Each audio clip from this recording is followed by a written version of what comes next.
તમામની વચ્ચે અલગ અલગ પ્રતિક્રિયાઓ પણ મળી રહી છે અને તેવામાં ગુજરાતના પૂર્વ નાયબ મુખ્યમંત્રી નીતિન પટેલે આ મુદ્દે નિવેદન આપ્યું, સંવેદના પણ વ્યક્ત કરી। ત્યારે નીતિનભાઈ પટેલ અમારી સાથે આ ચર્ચામાં પણ જોડાઈ ગયા છે, તેમને પણ સવાલો પૂછીશું અને તેમનો શું અભિપ્રાય છે તે પણ જાણવાનો પ્રયત્ન કરીશું। નીતિનભાઈ, અમેરિકામાં ગેરકાયદે રહેતા ભારતીયોને પરત મોકલાઈ રહ્યા છે, શું કહેશો આ વિશે?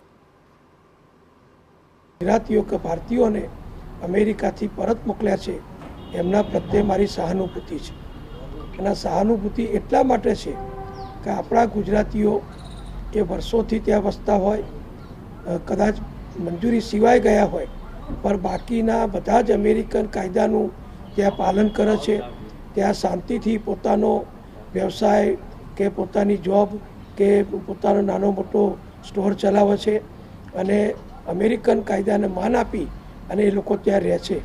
પરંતુ કમનસીબે એમને પકડીને ભારતમાં પરત મોકલવામાં આવ્યા છે।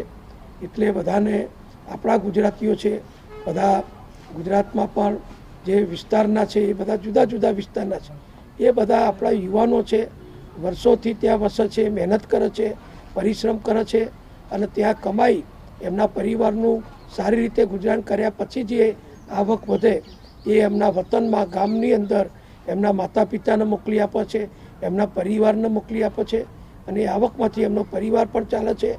એમના બહેનો કે ભાઈઓ હોય અહીંયા તો એ અભ્યાસ પણ કરતા હોય તો એમની ફી વગેરે પણ ભરાય છે। એટલે આ બધા જ આપણા માટે, આપણા ગુજરાતીઓ તરીકે એમને પાછા મોકલ્યા એટલે મને દુઃખ થયું, એટલે મેં એમના પ્રત્યે સહાનુભૂતિ વ્યક્ત કરી છે। બિલકુલ નીતિનભાઈ, ચિંતા આજે આખા ગુજરાતમાં છે અને સ્વાભાવિક છે, આપણા ગુજરાતીઓ છે, પણ એક સામાજિક ચિંતાનો વિષય એ બની ગયો છે કે દેખાદેખીમાં ક્યાંક ગુજરાતીઓમાં અમેરિકા જતા હોય એવું પણ એક ઘેલછા જોવા મળી રહી છે।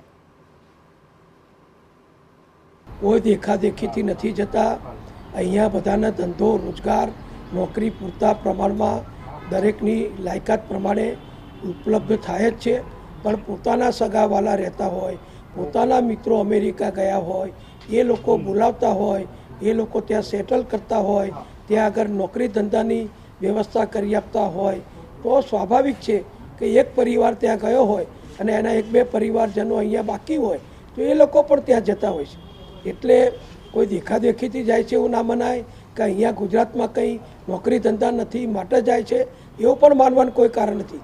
ગુજરાતમાં નોકરી ધંધા વ્યવસાય વેપારની બધી જ તકો હોવા છતાં બધા પોતપોતાના સગાવાલા મિત્રો કુટુંબીજનો વર્ષોથી સેટલ થયા હોય તો એમની સાથે રહેવા માટે ત્યાં જાય અને ત્યાં રહીને નોકરી ધંધો વ્યવસાય કરે છે અને સારું કમાય છે અને એ કમાણીમાંથી પોતાના વિસ્તારને, પોતાના ગામને, આપણા ગુજરાત રાજ્યને પણ મદદરૂપ થાય છે। બિલકુલ નીતિનભાઈ, કેટલાક લોકો આ ઘટનાને બાંગ્લાદેશ સાથે પણ સરખાવી રહ્યા છે, શું એ યોગ્ય છે? જો બાંગ્લાદેશનો પ્રશ્ન જુદો છે, આ પ્રશ્ન જુદો છે। બાંગ્લાદેશમાં આપણે જોઈ રહ્યા છીએ કે છેલ્લા ઘણા સમયથી ત્યાંની સરકાર બદલાયા પછી ત્યાં જે કટ્ટરવાદીઓની સરકાર આવી, પાકિસ્તાન તરફી સરકાર આવી, એના કારણે બાંગ્લાદેશમાં અત્યારે હિન્દુઓ ઉપર અત્યાચાર થઈ રહ્યો છે, હિન્દુ મંદિરો ઉપર અત્યારે હુમલા થઈ રહ્યા છે અને ઇસ્કોન જેવા એક મોટી સંસ્થાના સાધુ સંતો ઉપર પણ હુમલા થાય છે। ભારતીયો, હિન્દુઓ ત્યાં સુરક્ષિત નથી એવું વાતાવરણ થયું છે। આખી દુનિયાની સરકારોએ બાંગ્લાદેશના આ જે કોમવાદી વલણ છે મુસ્લિમોનું એને વખોડી કાઢ્યું છે અને એ વખતે આવી પરિસ્થિતિમાં લાખો બાંગ્લાદેશીઓ જ્યારે ભારતમાં ગેરકાયદેસર વસ્યા છે, એક બાજુ બાંગ્લાદેશના ત્યાંના લોકો આપણા નિર્દોષ હિન્દુઓ ઉપર અત્યાચાર કરતા હોય, આપણા મંદિરો ઉપર એ નુકસાનકારક પ્રવૃત્તિ કરીને તોડફોડ કરતા હોય અને એ જ બાંગ્લાદેશના મુસ્લિમો અહીંયા ગેરકાયદેસર રીતે વસતા હોય એ પ્રકારના છે। જ્યારે આપણા જે ગુજરાતીઓ કે ભારતીયો અમેરિકામાં છે એ અમેરિકાને કોઈ નુકસાન નથી કરતા, ત્યાં કોઈ જાતની તોફાની કે ગેરકાયદેસર પ્રવૃત્તિ નથી કરતા, શાંતિથી રહે છે। એટલે બાંગ્લાદેશની પ્રવૃત્તિ જુદી છે, અમેરિકાની આપણા ગુજરાતીઓની શાંતિથી રહેવાની, દૂધમાં સાકર ભળી જાય એ રીતે ભળી ગયા છે, એની સાથે કોઈ સરખામણી કરવાની કોઈ જરૂર નથી। બિલકુલ નીતિનભાઈ અમારી સાથે જોડાયા, તમે તમારો પ્રતિભાવ આપ્યો તે બદલ આપનો ખૂબ ખૂબ આભાર. તો આ તમામની